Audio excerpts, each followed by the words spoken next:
There are another 2 Endgame TV spots out now. One of them is called Found, and the other one is called Summer Begins.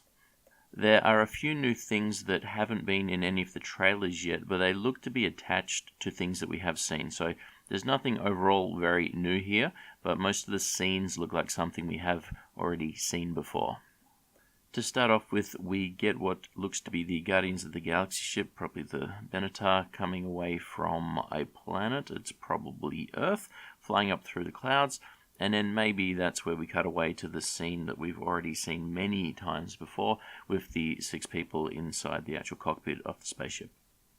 There's also a new scene with the Black Widow punching a punching bag.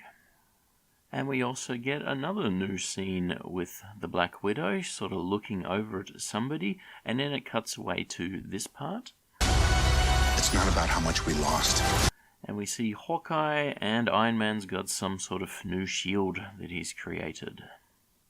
We also get a little bit of an extension on the scene where they say that Thanos has used the stones again. We get to see a little animation of what looks to be a bit of an explosion or something that's come off this little hologram of a planet. It also looks like there's maybe 2 moons around the planet, so we can presume that it's not Earth. It's most probably where Thanos is, but it's probably not Earth.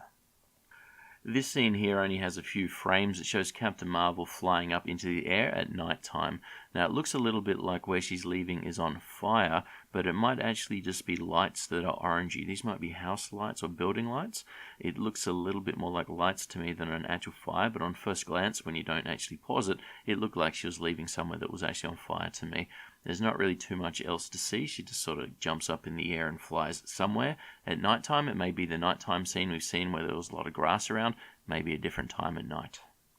And the last little bit here, which is new, is this here. We see Iron Man, and he's got what appears to be Ant-Man on his shoulder, and he does this. Hang on! And then we see the familiar scenes we've already seen where Ant-Man's flying away through the air. Now, I don't think these 2 scenes are attached together. They might be. It is cut to look like he's being flicked off Iron Man's shoulder, and then that's him flying away. But it's got some fire and some other things going on here that may not be from the same scene at all. So it's cut to look a little bit like it's the same scene, but I don't think that it is actually the same scene. But they're all of the new things there, so no real new revelations, but a little bit of an expansion on some of the scenes, or at least it looks like a little bit of expansion on some of the scenes that have already been in some of the trailers so far. So it does look like they're sort of rolling out 1 a day, or maybe even more than 1 a day. So there's still a few days left until the Thursday open, so maybe that's what the schedule is here. 1 a day, another one, another one, another one, and then the film will finally be out. Hopefully you've got your tickets. Thanks for listening, and I'll catch you next time.